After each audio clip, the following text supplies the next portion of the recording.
দুখজনক বিষয় বুলি কৈছোঁ। যোৱা 19 তাৰিখে মোৰ ককাইদেউ এইখন হস্পিটেলত আমি এডমিট কৰিছিলোঁ। তেখেতৰ এটা এক্সিডেণ্ট হৈছিলে। এক্সিডেণ্ট মানে স্কুটিৰ পৰা পৰিছিলে পিছল খাই।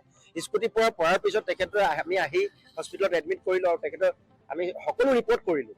আৰু ৰিপৰ্ট কৰাৰ পাছত ডক্টৰে ক'লে যে নাই, কোনো চিন্তাৰ বিষয় নহয়, যে আমি দুদিন ৰাখিম। তেখেতৰ অকণমান ইনফেকশ্যন হৈছে, ইনফেকশ্যনৰ কাৰণে প্ৰব্লেম কিছুমান ওলাইছে, যে আমি দুদিন ৰাখিম, দুদিনৰ পিছত আমি ছুটি দি দিম। তেনেস্থলত কিন্তু আমি যোৱাকালি 12 বজালৈকে তেখেতৰ লগত আমি নিশা 12 বজালৈকে তেখেতৰ লগত আমাৰ কথা বতৰা চলি আছে। আৰু নিশা 12 বজাৰ পিছত ICUত ভৰাই আজি ৰাতিপুৱা 4 বজাত হঠাৎ আমাক কৈছে যে তেখেত নাই বুলি। এইটো আমি একচুৱেলি সহ্য কৰিব পৰা নাই। আৰু আমি এই হস্পিটেলৰ কৰ্তৃপক্ষৰ লগতে আমি প্ৰশাসনক দাবী জনাইছোঁ যে ইয়াৰ ওপৰত উচিত তদন্ত হওক, নহ'লে কিন্তু আমাৰ উচিত তদন্ত লাগিব, নহ'লে কিন্তু পৰিৱেশ ভয়ংকৰ হ'ব। আৰু এই স্পষ্ট কথা। আৰু এতিয়া আহিছে প্ৰশাসন, প্ৰশাসনে কি কয় আমি কৈ লওঁ, তাৰপিছত আমি পৰৱৰ্তী পৰ্যায়ত। আৰু কৈলাশ দত্ত আমাৰ আজি ডিচাৰ্জ দিয়া কথা। আজি ডিচাৰ্জ দিয়া মানুহজন কিন্তু আমাক নাই বুলিহে ঘোষণা কৰিছে। আৰু নাই বুলি কোৱাৰ আগমুহূৰ্তত তেখেতৰ পত্নী একেলগতে, পৰিবাৰ একেলগতে আছে, কিন্তু তেখেতৰ পৰিবাৰকো যে জনোৱা নাই যে তেখেতৰ কিবা এটা প্ৰব্লেম হৈছে। একেবাৰে মৃত বুলিহে ঘোষণা কৰিছে এই পৰিবাৰৰ আগত। তেনে কোৱাত কিন্তু আমি সহ্য কৰিব পৰা নাই। এটা স্পষ্ট কথা। আৰু যেতিয়ালৈকে আমাৰ এই তদন্ত বিচাৰ নকৰিব, তেতিয়ালৈকে কিন্তু আমি হস্পিটেল খুলিব নিদিওঁ বুলি আজি আমি স্পষ্ট কৰিছোঁ। আছিফ ছাৰে কৈছে বুলি কৈছে। এতিয়ালৈকে মই আছিফ ছাৰৰ কথাত নাম শুনি আছোঁ। আছিফ ছাৰে কৈছে। ঠিক আছে। মোৰ মামা হয়। তাৰপিছত ইয়াত সোমবাৰৰ দিনাখন প্ৰায় 3টা 3:30 মানত ইয়াত ভৰ্তি কৰিছিলে। তাৰপিছত বা ৰিপৰ্ট কি কৰিছে চব মানে নৰ্মেল। যিমান যি কথা পাতে ইয়াত নৰ্মেলে কৰি থাকে চব কথা। তাৰ ইনফেকশ্যন ওলালে, ইনফেকশ্যনৰ কিবা গ্ৰীণ কালাৰ টাইপৰ এনেকৈ পানীবিলাক উলিয়াই থাকে। তাৰপাছত আজি কি বাৰে বাৰু, শুকুৰবাৰৰ দিনাখন দিনত ICUৰ পৰা উলিয়ালে।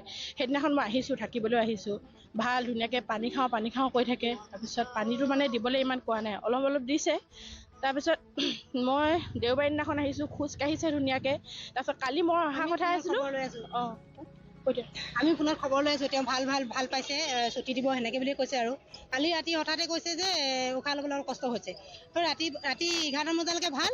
আৰু ৰাতিপুৱা আমি 5টাত খবৰ পাইছোঁ যে মানুহ নাই। এইটো কিবা সম্ভৱ নেকি কওকচোন বাৰু? নৰ্মেল চব ৰিপৰ্ট নৰ্মেল যেতিয়া নেকি, নৰ্মেল ৰিপৰ্ট হোৱাৰ পাছত মানুহ এটা হঠাতে নাইকিয়া হৈ যাব পাৰে নেকি? আপোনালোকে নিজে ভাবক কেনেকুৱা লাগিছে বাৰু? চিজাৰ টাইপ অহাৰ পাছতে মানে সেনেকুৱা হৈ গ'ল। মই 11:30 বজাত ফোন কৰিছোঁ, তেতিয়াতো ধুনীয়াকৈ আছে বুলি কৈছে। মামীৰ লগত কথা পাতিছোঁ, শুইছে বোলে এতিয়া। তাৰপিছত নাৰ্ছকেইজনী সময় শুই থাকিলে। ইয়াত ডিউটি কৰিবলৈ আহে। ICUততো চিৰিয়াছ পেচেণ্ট থাকে, তাত চাই থাকিব লাগিব ন পেচেণ্টবিলাকত। ইয়াত শুই থাকিলেতো নহ'ব। ইয়াত শুই আছে। তাত মামীকতো মাতিব পাৰিলে হ'লে, মামী ICU ওচৰতে আছে দেই, তাত মাতিব পাৰিলে হ'লে বোলে মানুহজন অকণমান চিৰিয়াছ হৈছে, বোলে পানী অকণকে দিয়ক, সেই মানুহজন চাই যাওক, সি অন্ততঃ জীয়াই থকা সময়খিনিত। কেনেকুৱা লাগিছে, 2টা ল'ৰা-ছোৱালী আছে ঘৰত।